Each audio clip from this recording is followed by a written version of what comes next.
عن أنس رضي الله عنه قال قال رسول الله صلى الله عليه وآله وسلم: يأتي على الناس زمان الصابر فيهم على دينه كالقابض على الجمر. الدين توحيد واتباع، ولا بد من البراءة مما يضادهما، وضد التوحيد الشرك، والله لا يغفر منه شيئا. إن الله لا يغفر أن يشرك به، ويغفر ما دون ذلك لمن يشاء، ودون الاتباع وضده الابتداع في دين الله رب العالمين. ولا يقبل العمل حتى يكون خالصا صوابا، فإذا لحقه شرك لم يقبل، وإذا شابته بدعة لم يقبل. الأمر كبير، والاضطراب الحاصل المخرج منه يسير. فعندنا ثلاثة حلول: حل دموي تفرض فيه الشريعة بالحديد والنار بالمغالبة، وهذا لا تستقر فيه الأمور، وتسيل فيه الدماء في الشوارع أنهارا، ولا تطبق فيه الشريعة، لأن الشريعة لا تطبق إلا بالشريعة، وفرضه بهذه الصورة ليس من الشريعة.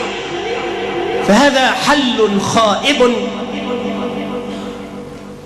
مرمي به مزجر الكلب، وحل سياسي كما عليه القول: أحزاب ومقرات حزبية ودعايات انتخابية، وإخراج للنساء المخدرات من خدرهن مع تنازل عن شرط النقاب، وإدخال من كانت من أهل الكتاب مع التنازل عن الثوابت العظمى في دين الله رب العالمين مما يتعلق بعقيدة سيد المرسلين، والأخذ بطرائق الديمقراطية والمناهج الكفرية الشركية لتطبيق دين رب العالمين رب البرية.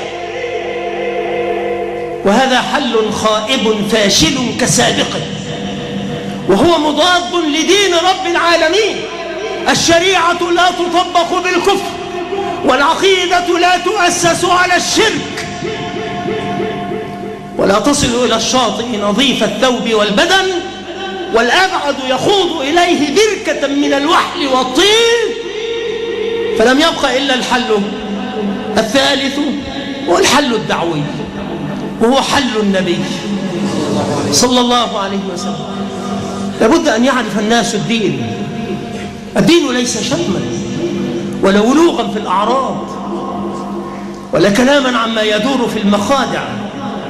الدين ليس لسانا منفلتا، وإنما القول عند الشدة كالمبضع في يد الجراح، لا يجور ولا يتهاون، ويؤدي ما عليه ولو كان مؤلما.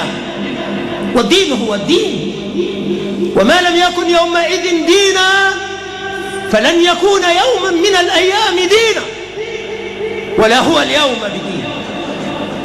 ولن يصلح آخر هذه الأمة إلا ما أصلح أوله، ولن يصلح آخر هذه الأمة إلا على ما صلح عليه أولها. وقد صلح أول الأمة على الإيمان واليقين والاتباع، منهاج النبوة. هذا هو الحل الذي دلكم عليه رسولكم صلى الله عليه وسلم، كما في حديث أبي داود، وهو حديث صحيح عن رسول الله صلى الله عليه وآله وسلم: إذا تبايعتم بالعينة، وهي حيلة لأكل الربا،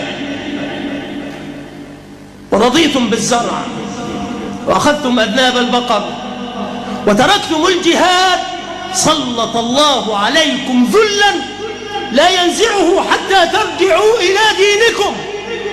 ما هو الدين؟ هو دين سيد المرسلين، ليس بدين فلان وفلان، ولا بطريقة فلان ولا علان. وطريقة الرجوع إلى الدين هي طريقة سيد المرسلين. فالأمر قريب. أسأل الله أن يصلح أحوالنا أجمعين.